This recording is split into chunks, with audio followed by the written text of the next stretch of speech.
Everyone loves an underdog story, right? The kind that comes once in a generation and inspires millions to rise from poverty to incredible wealth while being completely honest and righteous the whole way through. This is not that story. We're going to dive deep into the world of Iman Gadzhi and uncover the truth behind his empire. We'll explore his background, his business strategies, and the controversies that surround him.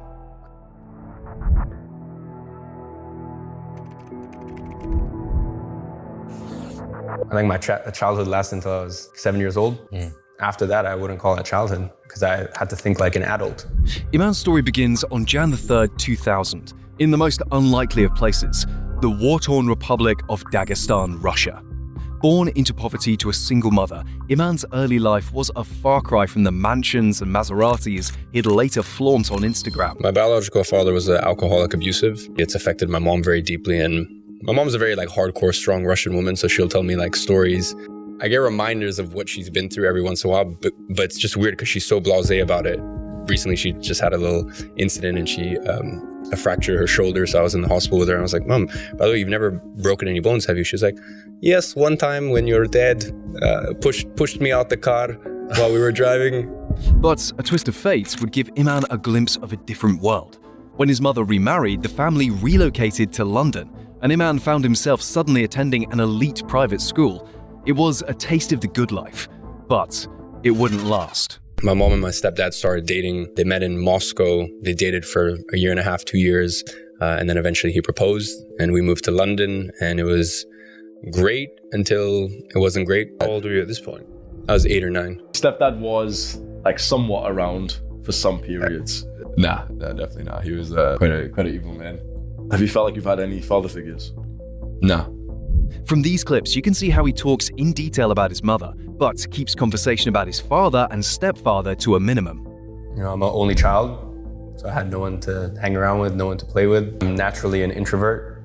I didn't really have many friends in school. So I think my favorite childhood memory is any time that I just got to build Lego with my mom, or she played football with me. When Iman's stepfather abandoned the family a few years later, they were left destitute once again. At just 15, Iman resolved to become the man of the house. Iman was determined to break out of the situation he'd found himself in. How'd he do it? This was the age when social media took hold of people's lives. Iman discovered a talent for managing Instagram pages, but his interests lay mainly in physical fitness. So after I was doing the Instagram accounts, from there, I saw the way that it was going. I made decent money. It must have been 10 grand, something like that. Enough that I felt very rich at 15. And then I just got really into fitness. And, I was trying all different things, conjugate methods, squat every day, all these different splits. And, I was learning the difference between your thoracic, your cervical, learning body anatomy and stuff like that. And I would just bite off my friends' ears and my friends' parents' ears. And I would basically just hustle my friends' parents into paying me 20 pounds an hour. And I would just sell them monthly packages. You were a personal trainer? Yeah, bro. At 15. It was around this time that Iman made arguably the most important decision of his life. He started filming himself and uploading the videos to YouTube. In 2015, a teenage Iman began documenting his fitness journey on the platform. Anyone who wants to learn anything about his journey can scroll back through years' worth of content to see how he progressed. Why was this a crucial decision? Because it opened the door to his future success. By presenting himself in this raw and personal way, he brought his followers along for the ride. Before I even had, that business, the first business that I ever started 5.5 years ago, I was reading a book a week. I was going to gym pretty much 6 times a week, meditating anywhere from 30 to 60 minutes a day. I don't even do that now. So I was working on me. And that's why when the right opportunity came about. Opportunity came knocking when Iman was just 17. He'd been honing his social media skills, managing accounts for small fitness brands. He'd also flipped Instagram accounts, creating high engagement profiles and selling them to increase his meager yet growing income. When he approached his local football club with the aim of transforming their social media presence, he talked his way into a world that would come to define him. Iman convinced the club to pay him £300 per month to take over their social media. It was Iman's first real client, and a light bulb went off. If he could get paid to post online, why not make that his business? At the age of 17, Iman dropped out of high school and went all in on social media marketing. He recruited a few friends to help with content creation and founded his own agency, IAG Media. Iman started cold pitching to any business he could find. Restaurants, gyms, car dealerships, no client was too small. Slowly but surely, he started to gain traction. Within a year, IAG Media had half a dozen clients and was pulling in nearly £4,000 per month, nearly $5,500. Iman was still a teenager. He moved his mother into a nice apartment and bought himself his first luxury car. For a kid who had grown up with nothing, it was a dream come true. But, as the saying goes, no money, no problems. As Iman's client roster grew, so did the challenges of managing a real business. Disaster struck when a series of Facebook ad campaigns for one of IAG Media's biggest clients flopped spectacularly. The client was furious, and worse, they refused to pay their outstanding bills, totaling thousands. Other clients got wind and jumped ship too. Almost overnight, Iman saw his monthly revenue slashed in half. He was back to barely scraping by. Throughout this period, he was uploading videos to YouTube and speaking to his audience about what he was going through and his wealth journey. This was in 2017, when the here in my garage style of entrepreneurship porn was all the rage. But Iman put a fresher spin on it. Instead of renting Lambos, he showed the actual process of rebuilding his business. He talked openly about his past mistakes and how he was fixing them. Iman's channel started to gain traction. He had found his hook, the young, relatable entrepreneur who was actually showing the reality behind the glitz and glamour. I am you, you are me. We are no different, except for some of you, you might be the version of me 6 years ago. The version of me that was the 16-year-old scared kid who just wanted to take care of him and his single mom. It's surprising to hear that this development in his life happened by accident. Whilst being a personal trainer was a goal of his, it was the documenting of his life on YouTube that helped him become a major figure in social media marketing and the agencies associated with it. He met one of his subscribers who asked him for guidance in developing his own agency. This person paid Iman £100 per hour, and young Iman found himself in a pretty sweet spot. Think about it. He's got the knowledge to sell, the money to back it up, he's young like a lot of the people these courses are aimed at, and he's already got an audience that's into financial content. It's like all the pieces just fell into place perfectly. And that's how Iman Gadzhi's Agency Navigator was born, which has also been called Agency Incubator or Grow Your Own Agency. Iman says it's the biggest educational platform out there for agency owners. Thousands of people are shelling out anywhere from $1,000 to $3,000 each for his course. And you don't need to be a maths whiz to see that's a ton of money. In fact, at one point, Iman realized that the course was making more money and had way more potential than the SMMA business itself. So he decided to shut down his agency, which, according to him, was bringing in about $1.5 million in profit each year at that point. And that decision marks the start of a whole new chapter for Iman Gadzhi. Of course, with success came the trappings of wealth. The sports cars, the designer watches, the globe-trotting adventures. But Iman hadn't forgotten his roots. He used his wealth to give back, funding schools in Nepal and supporting charities around the world. Or, at least, that's the story he's selling. For thousands of aspiring entrepreneurs, Iman Gadzhi is the ultimate inspiration. A self-made millionaire who's living proof that with hard work, determination, and a little bit of hustle, anyone can achieve their dreams. But let's be real. It's not just about the hard work and determination, is it? It's also about the carefully crafted image, the strategic marketing, the ability to sell a dream to those who are desperate to believe in it. As I said, I feel like I have this God-given talent of absorbing a lot of stress and it not breaking me. So if I have this talent, I feel like I have to make the most of it. Eventually, Iman turned his agency course into an e-learning platform called Educate, which is a lot like what Andrew Tate did with his Real World platform. And recently, with his digital launchpad program, Iman even switched to a cheaper monthly payment model, once again taking a page out of Andrew Tate's playbook.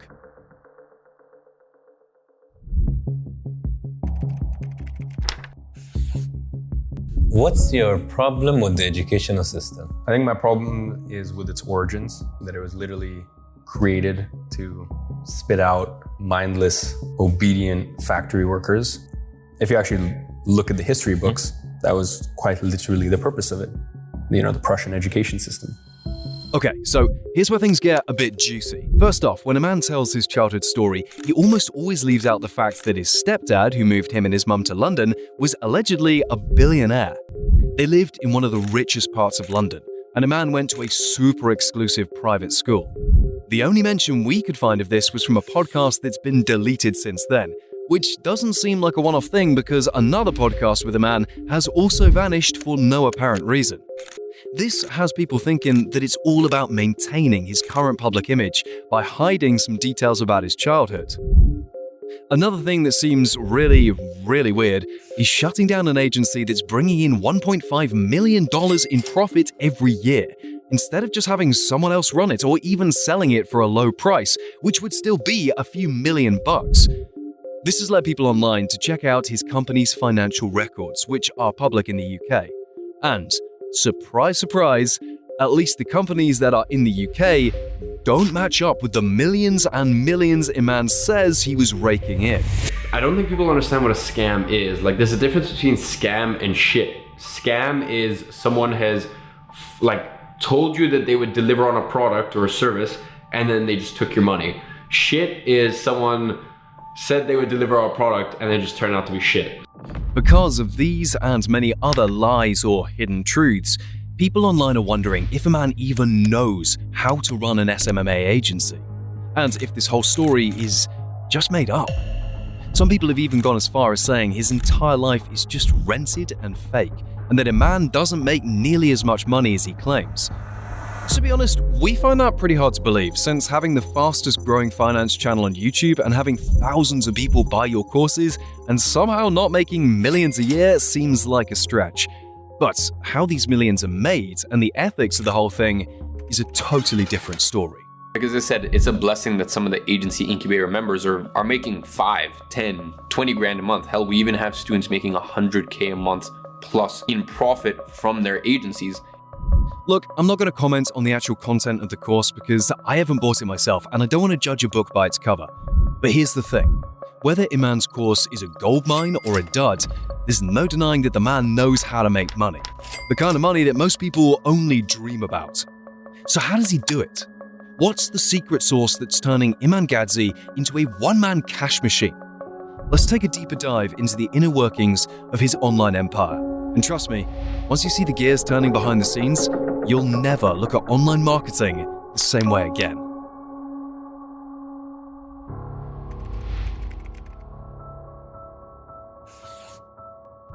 Iman is a master of what we call the net worth flywheel. He gets business success either through the agency he built or his agency navigator program. This success leads to increased income, which then allows him to buy expensive, flashy items that he can show off on social media. And when he does that, it attracts a bigger audience who want the same lifestyle he has, which leads to more customers and more business success. If you check out his YouTube channel, you'll see a bunch of videos about his $3 million watch collection, how he's buying himself a jet, a supercar, and even how he bought his mum a $4 million house. The self-perpetuating cycle of showcasing wealth to attract more customers, which in turn generates more wealth to showcase. It's a strategy that works, but it's also one that blurs the line between inspiration and manipulation. So this powerful flywheel is what's fueling this entire funnel, and it all starts with Iman's army of content editors and his editing team. Iman's taking a totally different approach compared to other creators like Hamza and Andrew Tate.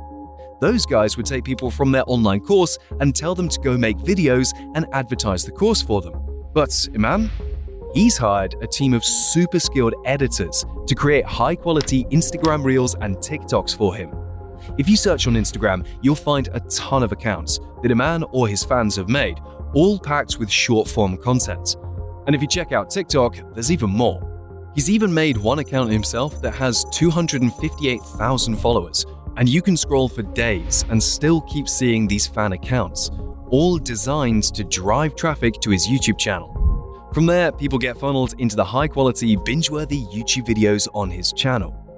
Okay, so the next part of the funnel is a VSL, which stands for Video Sales Letter, but it's disguised as a Best Businesses video on his channel. If you've watched most of Iman's videos, you've probably noticed a link at the bottom that always leads to his most popular video, Best Online Business to Start as a Beginner in 2023. Now, if you're new to internet marketing, you might watch this video and think he's just providing a ton of value, telling you the best online business to start and then pitching his product at the end. But in reality, this is a carefully crafted video sales letter that takes you through the psychological principles that make you want to buy at the end. In addition to the video sales letter, Iman uses another strategy to drive even more customers, his 3-day event called The Rescue. He's done other events like this in the past, like the Digital Renaissance. You might have seen these videos and thought he's just trying to educate people about the system and how the puppet masters are about to control everyone. But it's all just genius marketing to get you to buy his products. It starts with Instagram and YouTube ads, telling people how he's going to break them free from the system and make them loads of money. After watching these ads, you have to enter your email, and then he sends you daily emails as part of his email marketing campaign, all leading up to the 3-day event, The Rescue. When I first saw these 3-day events, I thought it was a really cool strategy that Iman came up with himself. But it turns out it's actually from Jeff Walker's product launch formula. The formula goes like this. On the first day, you talk about the opportunity. On the second day, you talk about the transformation. On the third day, you talk about ownership. And then at the end, you make your offer and open enrollment for the product. So, he's got all this traffic pouring in from both organic and paid marketing. And it's all leading to this landing page, where people can join Educate for $1,500 a year. Now, let's crunch some numbers. Let's say the video sales letter on his channel gets 1 million views over the next year, which I think is actually a pretty conservative estimate. And let's say the 3-day event he runs gets 2 million views, which is also pretty low compared to what his previous 3-day events have gotten. Now, if we assume a 0.5 conversion rate for both of these, that means the VSL will bring in 5,000 customers, and the 3-day event will bring in 10,000 customers. When we do the math, that comes out to $7.5 million over the next year from the VSL and $15 million over the next year from the digital events he runs. Add those together and you've got a whopping $22.5 million in revenue. All of these funnels and flywheels work together perfectly to drive traffic to Iman's new business and make him a lot of money. Was there a point where you'd hit a certain amount of revenue or profit per month where like, this is good, where you felt like, I've made it? No. And that same attitude has carried through my entire life. And I genuinely think it's the reason I am where I am today. I've never been interested in making it. That's why I don't believe in the whole like, I made it bullshit. I think I was in such a weird position where I made my first million when I was 18. I grew up so quick in so many senses of my life. Even when it came to women, when it came to money, when it came to all these things, I grew up so quick, and it gave me this perspective that, for me at least, apart from work and challenge, like what's left? Now, none of this is to say that Iman Gadzhi hasn't achieved remarkable things.